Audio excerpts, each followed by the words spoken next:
Welcome to Moments with Marianne. This is your host, Marianne Pastana. And our special guest today is Alexandra Wenman, and she's here to share with us her new book, Archangel Alchemy Healing, The Celestial Science in the Vibration of the Universe. So welcome to the show, Alexandra. Thank you for having me, Marianne. It's so wonderful to be on your show. Thank you so much for having me. Well, thank you for being here. I mean, what an honor it is to have you here to talk about your new book. What inspired you to write this? Well, this book was actually probably about 12 or 13 years in the birthing. I was sort of channeling the information and researching the sciencey bits for many, many years. And then it all came together in a culmination. It was just the right time, I think. It was one of those things where divine timing was definitely at work in my life. Well, let's talk about your background a little bit because, I mean, this is a channeled book, right? So when did that start to happen for you? For me, my connection with angels and receiving messages and kind of visions of them and experiences with them started when I was a really young child.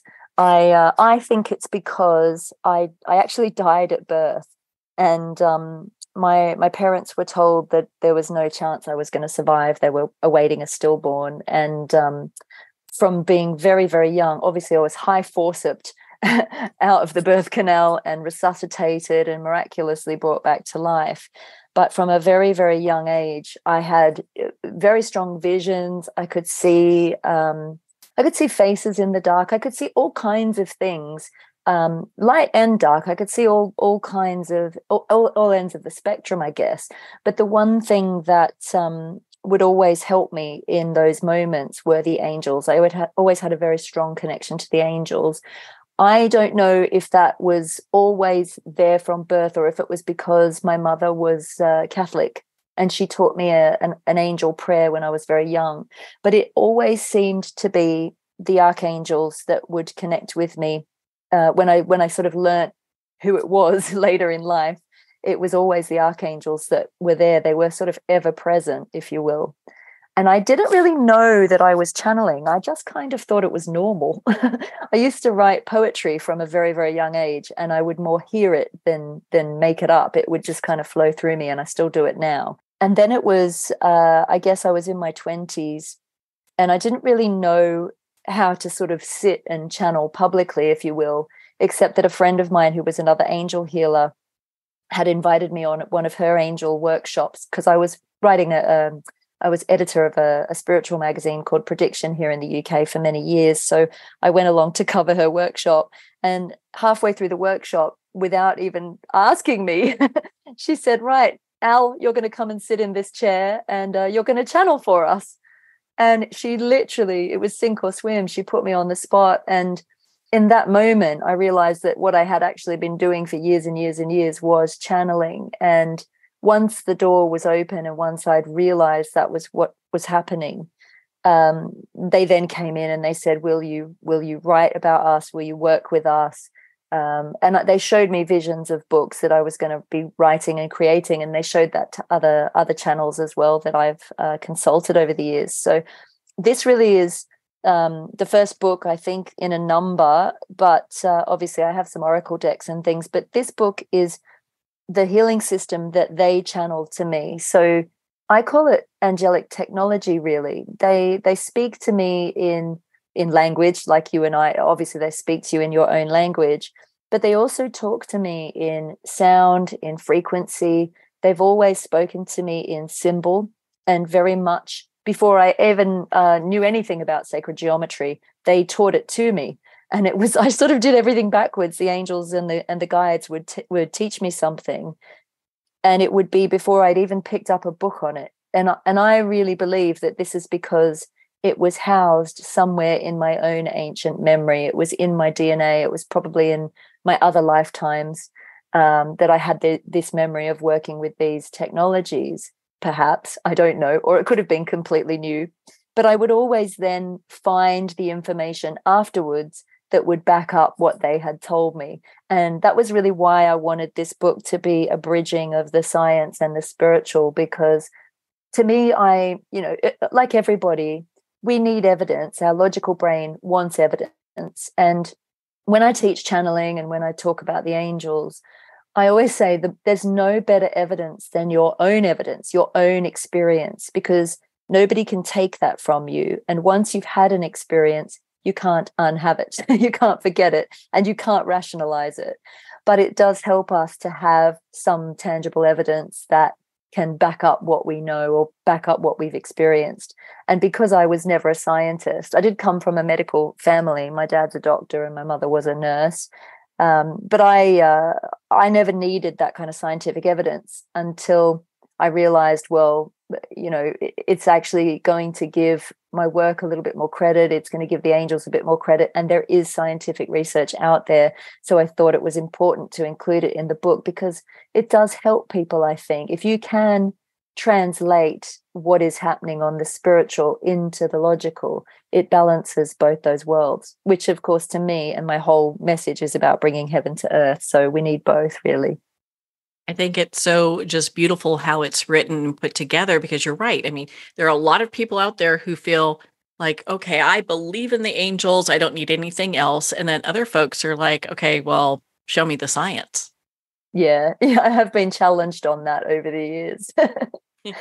It's quite a funny thing. My stock answer these days is, I can't prove it to you, but you can prove it to yourself. You can actually ask. And if you need the evidence, you'll be guided to it.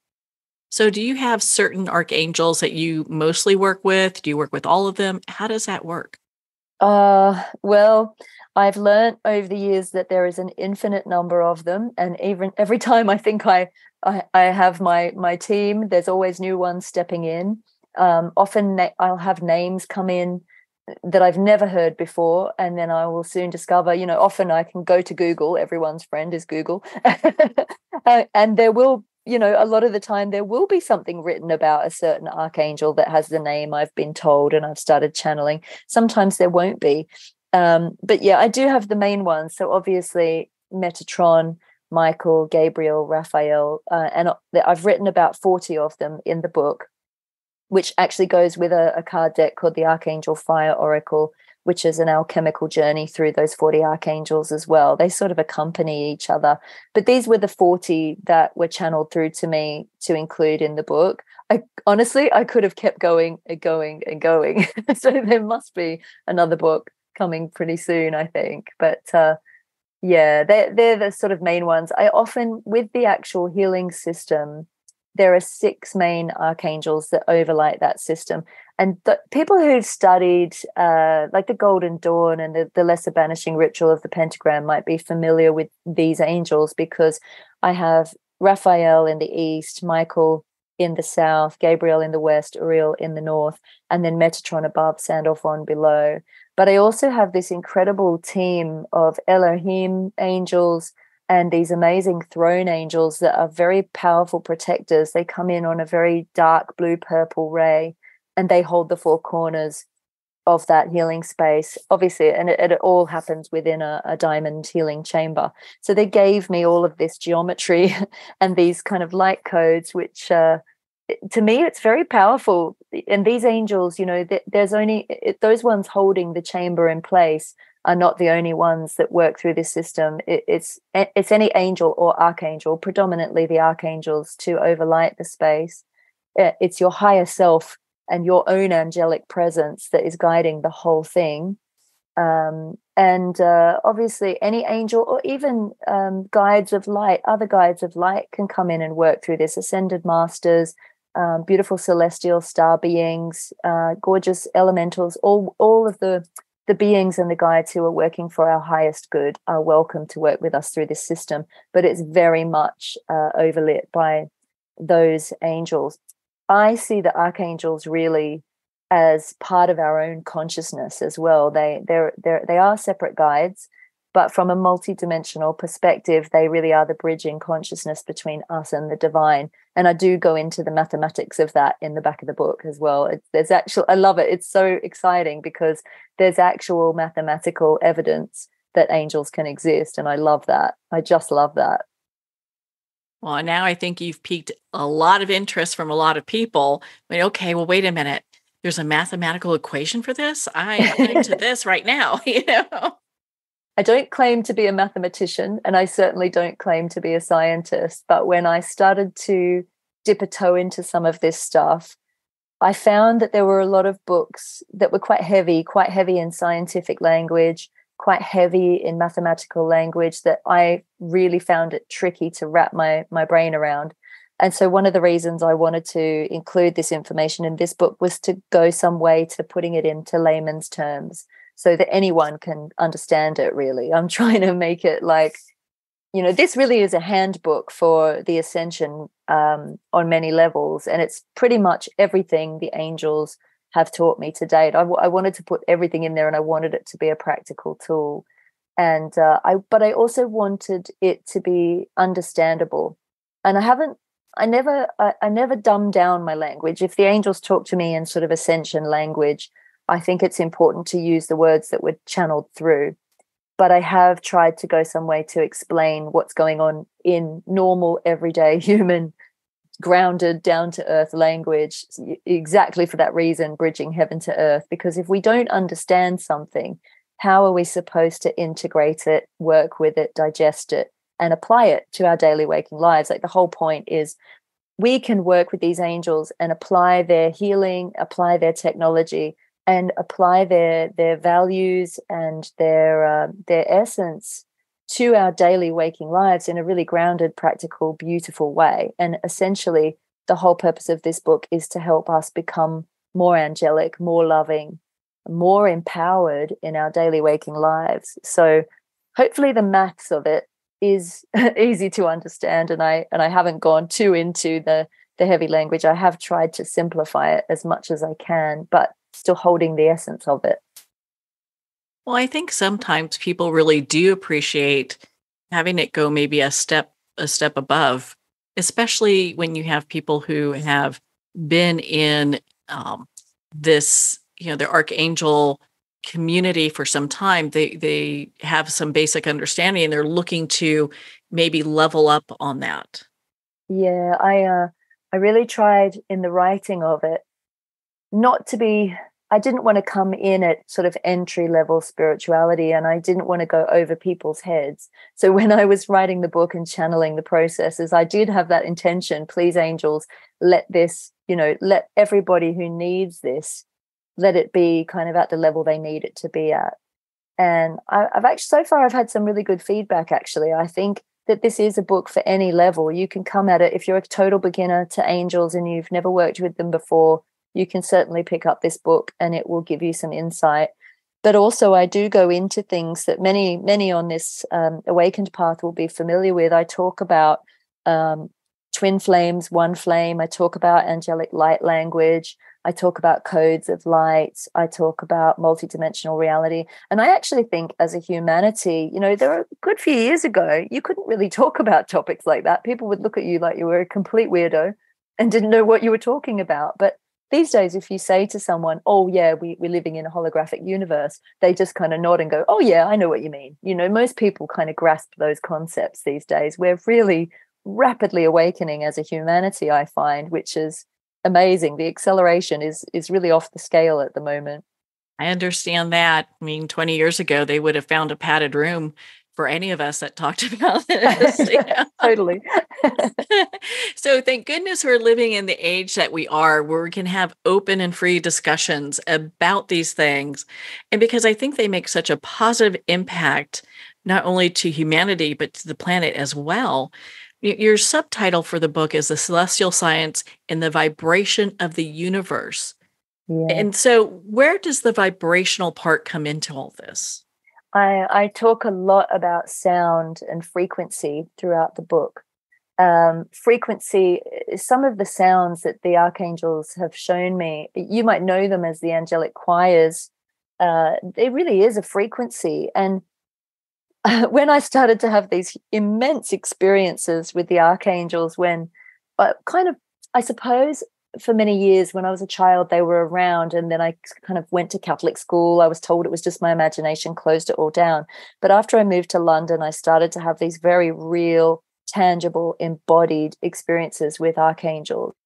And it started with Metatron. And Metatron, what happened was he stepped into my body and he merged with me. And in that moment, I was actually on a healing course, but it wasn't a healing course about angels. And they said, we never usually include this exercise, but we're going to do like 5 minutes of angel connection or something.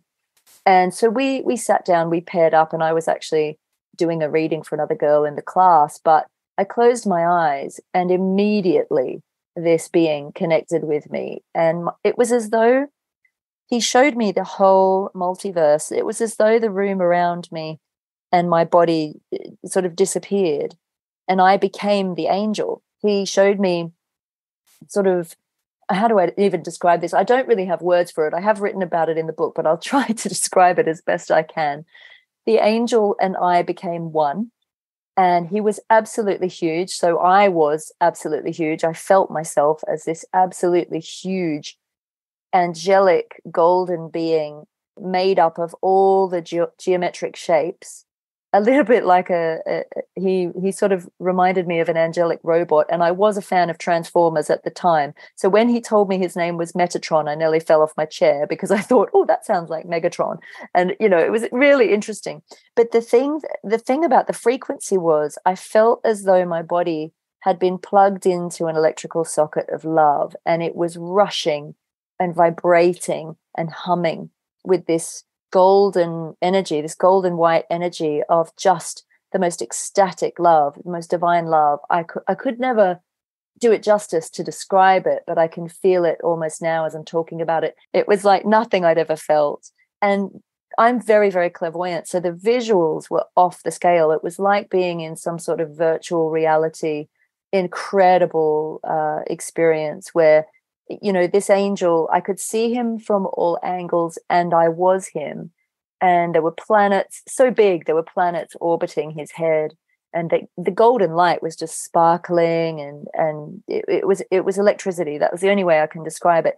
And years later, when I started to learn about Nikola Tesla and the electricity, the divine electricity that he had spoken about, I realized that this was possibly one and the same thing, this divine electricity that we have access to. The thing that actually animates us, that creates all life, that powers everything, that is harmonious and beautiful. And it was the energy, the expression, and the vibration of unconditional love, true unconditional love. And I had many other experiences after that. There were other times when I channeled another healing system called Precious Wisdom Alchemy. And on the morning I was given the attunement for it direct from spirit, my heart opened multidimensionally, and all I could see were all these hexagonal tunnels of golden light going off in every direction all around me. It was a little bit like when you hold a mirror up opposite a mirror and you can see into infinity. I felt like that at every direction. And again, this love, this immense electricity of love, this humming, this frequency, this sound of love. It was sound and light and electricity, most divine, incredible experience, most amazing feeling of love. But when I looked through all of these tunnels, I could see all these beings of different kind of species, and some angelic, some kind of human, some Davic, some star beings, multidimensionally, all these beings looking back at me. And I thought, oh gosh, they're all sending me love. I have to send love back. And I started to send love back. And in that moment, I realized, oh my goodness, they're all me. These are all aspects of me. And it was like I was being shown the one soul, the divine, the one soul of the divine. And what that meant was that we are all connected through this frequency, this network of pure love. So that's the frequency. The frequency, I can hear it with my clairaudience. I can feel it in my body as a tangible feeling. I can see it as light and as these angelic presence and beings, and also in different shapes and tones and letters and sounds that are shown to me as what they call the codes of light.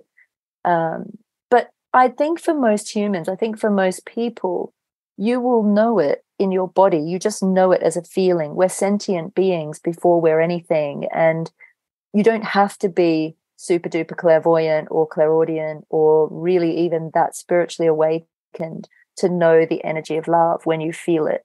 And for some of us, I find that when I start teaching about angels and I start sharing this frequency, people get really moved to tears, because when you start to experience the unconditional love that the angelic realm bring you, there's a part of your humanness that might feel that you're not worthy of it, or it's a love that goes beyond anything you've ever experienced. It really is otherworldly. So this frequency is amazing because it gets into our core cellular memory, into our DNA, and it is able to be harnessed for healing. That's the whole point of it. That's why they showed me it in this way. And in many ways, the geometries that we're working with are a way to direct this healing. And I see it, this gold diamond frequency, as a laser light of truth. So unconditional love really is that love without judgment. It's not good or bad. It's not right or wrong. It's not light or dark. It just is. It's found in the patterns of nature.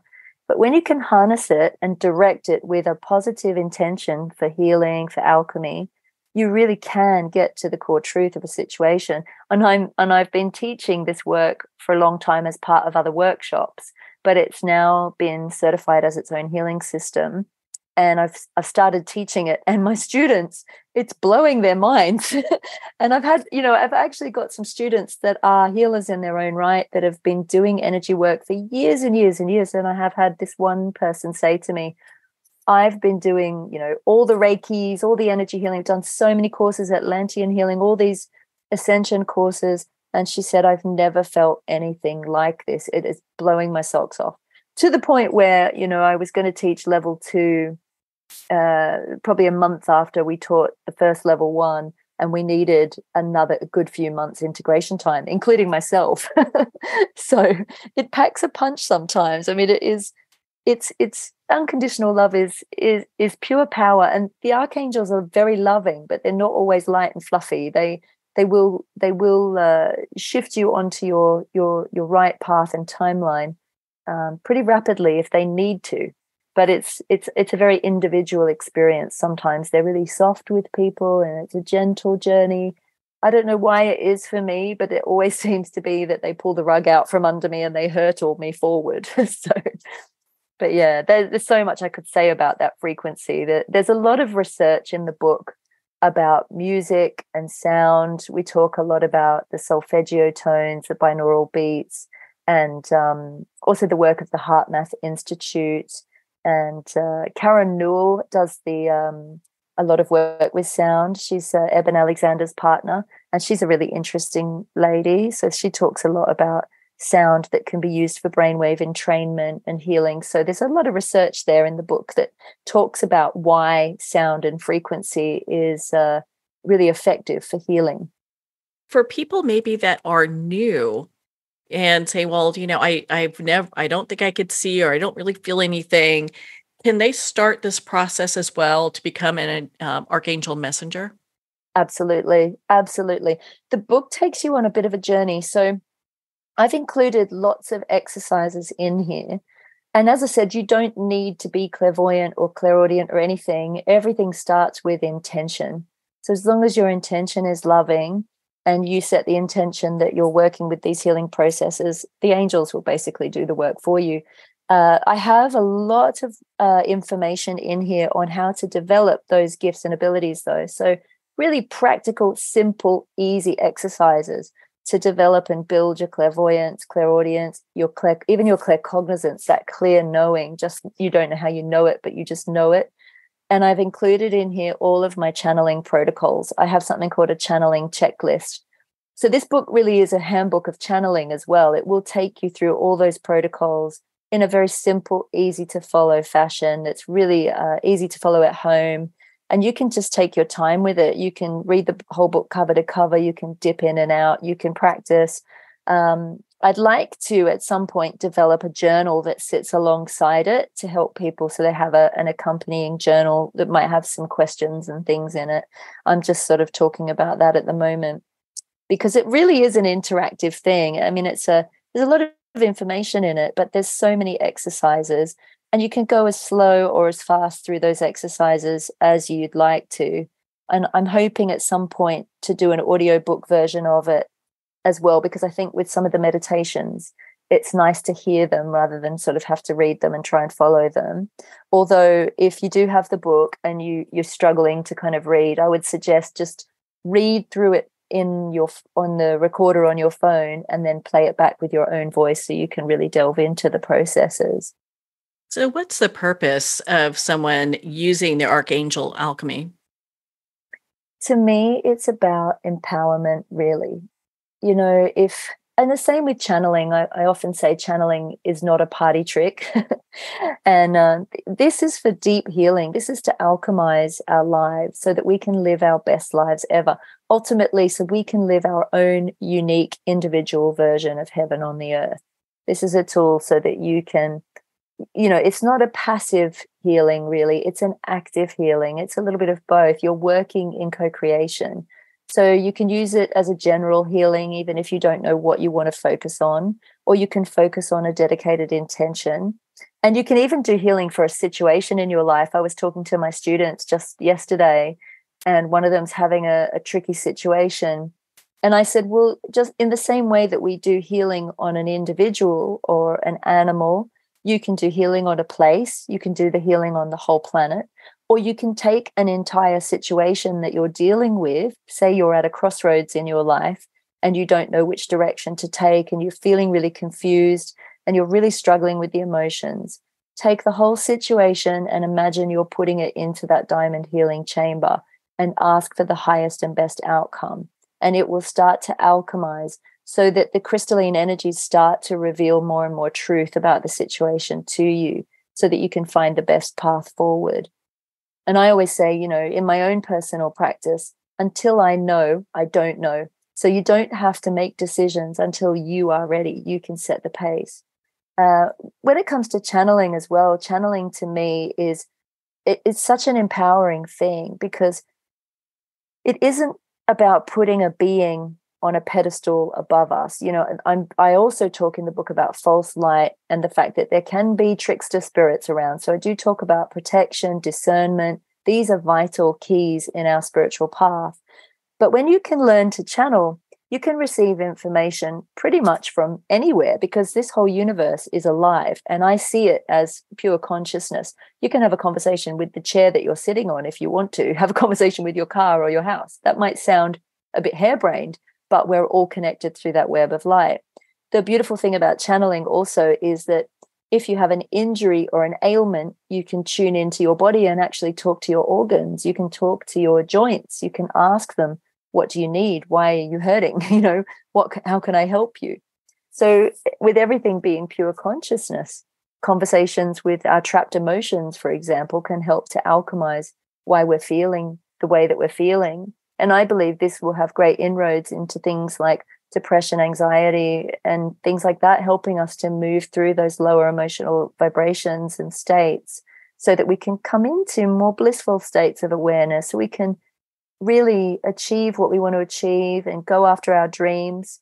Although that said, part of this healing is about integrating our human selves with our divine self so that we're living in flow, so that our soul self is able to more effectively lead the way and our human self is able to trust our soul self to make the best decisions.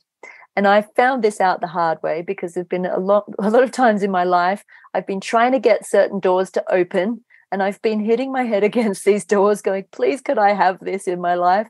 And eventually I realized, oh, that's not for me. That's not my path. But whenever a door stays closed to you, there will always be another door. And sometimes as humans, I find we can hold on to things a little too long and not realize that certain things are not for our highest good. But when I listen and I listen to my soul, I'm always guided in the direction that will bring me the most peace, the most happiness, the most fulfillment.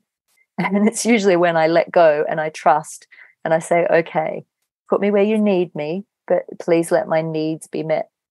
And this isn't just about, flying off with the fairies and being all spiritual and woo-woo. I have this is all about bridging again, heaven to earth, bridging the material world with the spiritual world. So one of my big intentions in this work is for our highest material physical pathway to bridge and merge with our highest spiritual awakened most blissful, most purposeful pathway. So as you're going through this, and I learned that the hard way, because I was always like, okay, put me where you need me. But then I would go through these huge life collapses. I'd lose my job or my money or my security would go. And then I realized, oh, we're supposed to actually be living on this earth plane. We're supposed to have these support things in place. We're not like the monks that would go and meditate on a mountain, although that's still very lovely. But, to me, I'm here to walk, talk, eat, sleep, breathe, embody this work in a human form. And I'm still very much a human woman. I still love going out to dinner. I like going shoe shopping. I think that we've got a bit confused as a humanity as to what this non-attachment thing means. You can be in the world as long as and you can enjoy the beauty of the world as long as you're not getting stuck in it. It's interesting how this all comes together, and I understand what you're mentioning. It's, of course, we like a lot of the finer things in life and just enjoying life, but not to be owned by them. Yes, exactly. Shoes are good for dancing in, and dancing raises your vibration. So, without a doubt. Well, and I know in your book you talked about the angelic realm of light. What is that, and what is it like?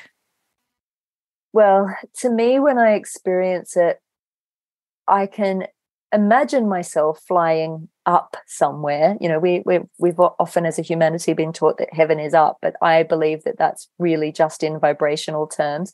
But actually, if you look up, you're looking up into your pineal gland, which actually is one of the ways that the gland that transmits the DMT that helps us to have vision. So that is also an activation.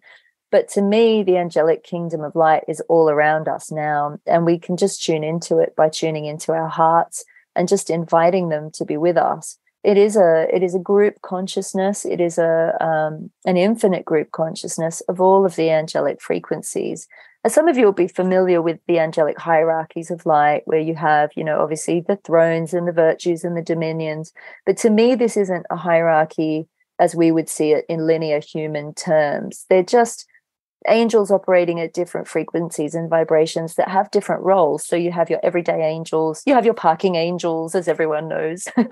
You have all different angels for all different things. And the archangels really are kind of the heads of each of those orders. But they, to me, are the ones that are really here to oversee our ascension. And, ascension and enlightenment and phrases like that can feel really big. They can almost feel really unattainable. But I think, again, it comes back to intention. I think it comes back to just living our heart's desires, living our truth, being the best person we can be, living from that vibration of unconditional love. And as long as we're using that as our rudder, as our steering wheel, we can't really go wrong. And, I've also learned through my life that unconditional love it's not the same as human kind of light, fluffy. It's not quite the same quality as human love, true love, compassionate love, those levels of love that we have. Unconditional love really is, it is that absolute sort of truth that cuts through anything that shouldn't be in our path for our highest good. And so when you align to unconditional love, sometimes that means that you have to say no to people as well. I really struggled with that for a long time. I thought that to be angelic and to be a good person, I had to be this people pleaser. And a lot of empaths, as we know, have that trouble. And, I got tested on it quite a few times and had to really stand in my power and say no to bullies, say no to people that were, if I didn't say no to them lovingly and, with respect, sorry, I was going to end up hurting myself. So it's a very powerful lesson. It's holding that central point, that midpoint of balance where the two spheres cross. And this takes us beyond duality. It really takes us into the realms of transcendence. And that to me is where, the evolution, enlightenment, ascension, which kind of means to raise up, to rise up. It's about coming up above that level of duality by bridging both worlds and seeing things as they truly are through the eyes of unconditional love. And, I sit with it every day. I kind of think, what would be what would be in integrity. If I ever have a big decision to make or a test on some of this, what I can do is I can use the Archangel Alchemy system, put myself in the diamond healing chamber, really bring in that diamond frequency, align to my highest soul self, my purpose, ask for the support of the angels, and just ask to feel, see, and know the whole truth of a situation. And often that would be, right, what would be in alignment with the highest good, what would be the right thing to do here, the thing that would be most in integrity and authenticity with harm to none.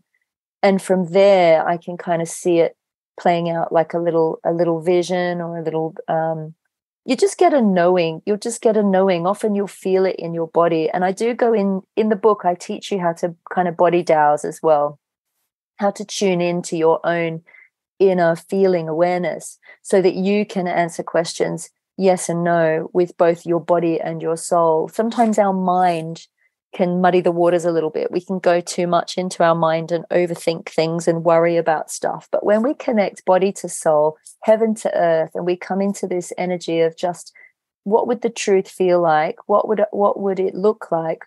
How would I know that divine right course of action? What would it feel like as a vibration in my body? Then we have a way to direct our way forward, because the vibration of the yes answer will always feel the most loving, the most light, the most easy, the most expansive, and the most joyful.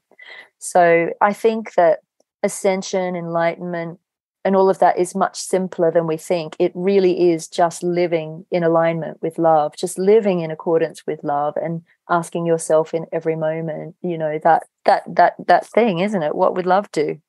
It's that thing. It's what would I do if I was my most angelic divine self having a human experience? And that doesn't mean being a doormat. Absolutely not. No. And I learned that the hard way. I think it's a lesson we all go through, getting to this point where we're able to stand within our own personal power and yet be loving and kind. Absolutely. Absolutely. And forgiving ourselves, for the times where we've had to do that. We've had to be stern or we've had to be firm. Kind of a dichotomy right there. So, well, and so as we look at our connection with the angels, let's start with this. I mean, do we have angelic consciousness in our body, and does that help us with our communication with them? I love that question. For me, for my viewpoint on this is 100% yes. We have angelic consciousness in our body. We are part of them and they are part of us. And just as we are part of the divine and the divine is part of us. If you were to have say it was symbolized by a triangle, and one of my teachers taught me this, and it actually originally came from Dan Winter, who's an amazing physicist. And I've also included some information about him in the book. But in really simple terms, if you had a triangle and one side or plane of the triangle represented the divine and the other side of the plane or triangle represented humanity, the angle would represent the angel. So the angel is the ratio or the relationship between us and the divine. That's what they represent, particularly archangels, because their names, it's fascinating even their names in the Hebrew, the phonetics of their names intone the energy of what they represent. So when you say Mikael, whose name basically means God is my strength or God is my protection or the will of God, the authority of God, you're actually invoking phonetically and through sound that energy of your own divine will, your own courage, your own inner Michael. But what happens when you do that, because it's multidimensional and it's holographic, is you are basically Michaeling, you're becoming that vibration of Michael, but he will also appear from a human level as a guide, as a being around you. So it is both. They are within us and they are all around us. And there is actually a channeled message in the book that explains how that sort of goes some way to explain how that works. And it's a bit tricky to wrap your head around at first. The only way I can understand it really fully is because I've experienced it in those incredible embodied experiences where I was both, looking at the angel from all angles, and I was the angel. I was experiencing myself as the angel and also observing the angel. And I don't know any linear way of really explaining that, except that what we do in the healing practice is we do that. So this is what the angels were showing me. They were showing me how to embody the angelic presence for the healing. So at a certain point in the healing, the angel, the archangel that you're working with will come in and merge in consciousness with you, and you are literally embodying them. They're standing in your energy field. You become the angel. And it's actually really beautiful. And I didn't, at the time it first happened to me, I had no idea what they were showing me or why little old me was having this huge existential kind of it, almost unable to be articulated, profound experience that was beyond the beyond. And but actually it was the technology they were showing me. It was exactly what they were preparing me to bring through. So yes, we have them in our cells, in our very DNA. They are part of us and we are part of them. And there's also another analogy that many spiritual people use that I've written of in the book. And if we were to see the divine as a huge multifaceted diamond, each angelic, I guess, each of the qualities of those angels would be a different facet of that diamond, would be a different plane of that diamond. But also that diamond is us. It's our consciousness. So our own consciousness is that oneness of that divine consciousness. And so we are also facets on that diamond. So it's all one in the same, really. But they offer us a different window to look out at the world through. If we can look out at the world through the eyes of unconditional love, that is looking out at the world through the eyes of the angels. That is what the archangels are trying to show us. Please be more like us. Please embody our qualities, and humanity will all rise together. You will all work together. You will start to integrate back into that oneness of that divine one consciousness, but as individuals. It's not about herding us all together, having one band-aid solution, because we are unique individuals. We each have our own qualities, our own gifts, our own abilities. And it's why I don't really believe in one band-aid solution for everybody. I think that what I love about this system is that everyone can use it, and it is one process, but it has so many different functions and so many different intentions, and it can be applied to whatever you're dealing with, whether it be physical, mental, emotional, spiritual, or all and above. And like I said, you can use it on a place. I do a lot of angelic grid work, where I've been guided around the planet for many years to different sacred sites, different ley lines, doing things like spirit release, alchemizing the energies of those places, clearing the old memories that are held in some of those places, reactivating temples. I'm not the only one doing this work. I know many other grid workers. But this can also be applied to grid work, and it can also, as I said, be applied to a situation. If you're watching the news, we often feel really helpless as humans watching the news and seeing things play out, like Russia and the Ukraine, and what is happening in Iran at the moment, and things like that, even the pandemic. And what you can do to actually do something so that you're not feeling helpless and you are actually assisting is recognize you are divine, recognize you do have the power to help change things, and put the whole situation within the diamond chamber, call in the archangels. And what we do is we don't focus on what's wrong, because we don't want to amplify what's wrong. What we do is, with unconditional love, we see the whole situation as already healed, already resolved. Mostly we do that through our feelings. What would it feel like for that situation to have worked out in the best possible way? What if it was already healed and resolved, and we let ourselves feel the relief and the gratitude and the love and the joy and the peace and the relief, actually, the release? What would it feel like if that was already healed, if that was already complete, if that had already been resolved? And then we're not just passive bystanders in our life. Then we really become powerful alchemists. And I've got a story actually the other day, because my husband loves the football and he was watching a Tottenham game. And he's quite 3D, my husband. He works in recruitment, and he's actually really magical, but he doesn't choose to tap into it that often. But when he does, it's like, see, I told you. So he was watching the football, and Tottenham were not winning, and he was not best pleased. And I was like, Tone, they're playing up the road, because we live very close to Tottenham. We're in North London. They're literally playing up the road. You know that if you sit there and you go all doom and gloom and think they're going to lose, you're going to contribute to that energy. If you sit there and maybe ask the angels to let them score, they might just win. And then I had to come into my office because I was running a group on the Zoom. But as I came in, I heard him go, "Oh my God, it worked." And they'd literally scored right after he asked the angels to let them score. What would you like listeners and readers to take away from your book? I would like them to take away the knowledge that they are powerful, that they are divine, and that they are infinitely loved, and that they are never alone. One thing I've learned is that even in those moments when you are literally on your knees and you don't have the answers, if you call on the angelic kingdom and your higher self, you allow yourself to acknowledge all the feelings and the emotions, however hard they feel, and you surrender over the outcome. You let go and you stay in absolute trust. That's the key, that the secret weapon really is the absolute trust.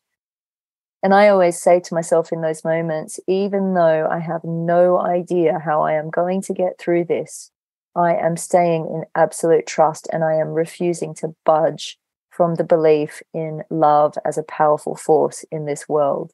And this includes things in my personal life. It's included things I've seen on the news, and it's included times when I've thought to myself, I don't know if I can survive this, or I don't know, I have a job staying grounded because I have very supernatural experiences. I've always had very supernatural experiences, and experiences that have not been able to be explained by doctors or experts in their fields. So I kind of have had to navigate life on this planet very alone a lot of the time. When you can really trust, when you can really surrender and trust, eventually what will happen is the answers will come. They always come. They may not come in the way that you hoped or the way that you think they would. But you see, we're here, we're expanding beyond the realm of logic. We're busting out of a very heavily masculine, rational programming and balancing back into the union of divine masculine and divine feminine, which is that oneness. It isn't more of one than the other. As the goddess returns, this is about us really embracing our magic, our miracles, and our ability to harness those unknown realms, which we've often been taught to fear. We've been taught to fear what we don't know or what we don't understand. But actually, an exercise I get my clients and my students to do is to imagine, what if the unknown wasn't dark? Or what if you didn't see it as all darkness? What if the unknown was light and miracles? What if you didn't know what was happening around the corner in your life, but you had a feeling that it was something absolutely marvelous and amazing and the most miraculous thing ever? And then, would you still be afraid of change if you knew that that change was going to be the best thing you ever could have imagined? So it is all in our perception. And just with a slight change in our perception towards love, we can change our whole life, and we can choose heaven on earth. You don't have to be super spiritual. You don't have to have incredible visions. You don't have to even see yourself as magical, but just hold that intention that you are part of a bigger consciousness of divine love, having a human experience. And in every decision you make and in every step, know that you are a blessing on the earth, and just walk on the earth as though you are an angel, and blessings will open up in your life. Well, Alexandra, where can our listeners connect with you and be part of your community? Oh, thank you, Marianne. I guess my website is the best place. It's just alexandrawenman.com. And I also have a YouTube channel there's lots of lovely interviews and sort of free information, some channelings on there as well. But if anyone's interested in more about Archangel Alchemy or signing up to do the training, I guess the best thing to do is to sign up to my newsletter, and I will always let people know the dates on there. Well, Alexandra, thank you so much for taking the time to be on the show with us here today. Thank you so much for having me, Marianne. It's been an absolute honor and a pleasure.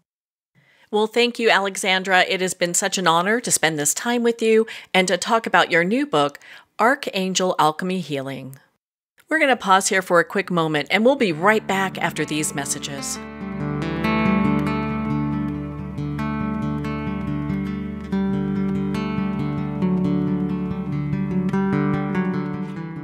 I'd like to thank Jason Eastwood at Guitarfulness for sharing his inspiring music and talent with us. His music is known worldwide for cultivating atmospheres of harmony, inner peace, and clarity. Visit Jason's website at guitarfulness.com. Join his newsletter, be part of his community, and download his music.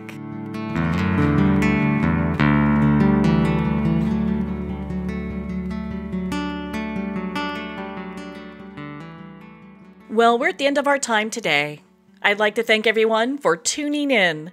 You've been listening to Moments with Marianne, where we make every moment count.